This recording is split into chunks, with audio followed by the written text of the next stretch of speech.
মানুষের ক্ষতি করলে তুমি নিজেও ক্ষতিগ্রস্ত হবে, সেভাবে নয়তো অন্য কোনোভাবে। তো আসসালামু আলাইকুম ভিউয়ার্স, কেমন আছেন? আশা করি আল্লাহ পাকের রহমতে অনেক ভালো আছেন। আলহামদুলিল্লাহ আমরাও ভালো আছি। তো প্রতিদিনের মতো আরেকটা ডেইলি ব্লগ নিয়ে চলে আসলাম আপনাদের মাঝে। ভিডিও শুরুতেই মনে করে একটা লাইক দিয়ে দেন, আর পুরো ভিডিওটা দেখে কমেন্ট করুন। আমি আজকে রান্না করব ধুন্দুল সবজি দিয়ে চিংড়ি মাছ।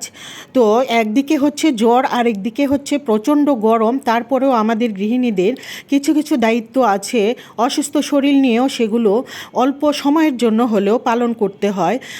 তো কি আর করা, এইখানে হচ্ছে চিংড়ি মাছ দিয়ে আমি ধুন্দুল সবজিটা রান্না করে নিয়েছি খুব অল্প মশলায়। তো প্রথমে চিংড়ি মাছটা কষিয়ে নিয়ে তারপরে ধুন্দুলগুলো দিয়ে দিয়েছি। এই তো এখন হাফ কাপ পানি দিয়ে ঢেকে রান্না করে নেব খুব অল্প মশলায়। অল্প সময়ে আমার ধুন্দুল রান্নাটা হয়ে গেল। এখন আমি চিকেন রান্না করে নেব, মানে মুরগি রান্না করে নেব আলু দিয়ে। তো প্রথমেই আমি প্যানে তেল দিয়ে তারপরে পেঁয়াজ দিয়ে দিয়েছিলাম। পেঁয়াজটা একটু লাল লাল হয়ে যাওয়ার পর তেলের মধ্যে গোটা গরম মশলা দিয়ে দিয়েছিলাম প্রথমেই, তারপর পেঁয়াজ দিয়েছিলাম। তো এইখানে তারপর আমি আদা রসুন বাটা দিয়ে দিয়েছি। আদা রসুনটা যখন একটু কষানো হয়ে গেছে তখন আমি হলুদ মরিচ গুঁড়া দিয়ে দিচ্ছি, তারপরে জিরা গুঁড়া ধনিয়া গুঁড়া দিয়ে এখন আমি এটাকে ভালো করে কষিয়ে নেব। তারপর মুরগিটাকে দিয়ে দিব, মুরগিও ভালো করে কষিয়ে নিয়ে তারপর আলু দিয়ে দিব, আলুটাকেও আরেকটু কষিয়ে নেব। তারপর গরম পানির ঝোল দিয়ে ঢেকে রান্না করে নেব আমি। তো রান্নার শেষে আমি গরম মশলা গুঁড়া আর ভাজা জিরা গুঁড়া দিয়ে নামিয়ে নেব। তো এই গরমের মধ্যে তো ঝোল আর আলু দিয়ে চিকেন এভাবে একটু এই যে এরকম ঝোল রেখেছি আমি, ভালোই লাগে খেতে, ভীষণ মজার ছিল তরকারিটা। আর এখানে রান্না করব শুটকি রান্না করব আমি। তো শুটকি রান্না করব আজকে সবজি দিয়ে। তো এইখানে দেশি রসুন আমি পাটায় থেতো করে নিয়েছি, বেশ অনেকগুলো রসুন দিয়েছি। তারপরে পেঁয়াজ, হলুদ গুঁড়া, মরিচ গুঁড়া, লবণ, কাঁচামরিচ সব দিয়ে এখন ধুয়ে রাখা শুটকিগুলো দিয়ে দিব। শুটকিটা মশলার সাথে ভালো করে কষায় নেব। কষানো হয়ে গেলে তারপর পানি দিয়ে আমি রান্না করে নেব। তো ভিউয়ার্স, আমার ভিডিও যারা দেখেন তারা জানেন যে আমি শুটকিতে কোনো আদা জিরা বাটা দিই না।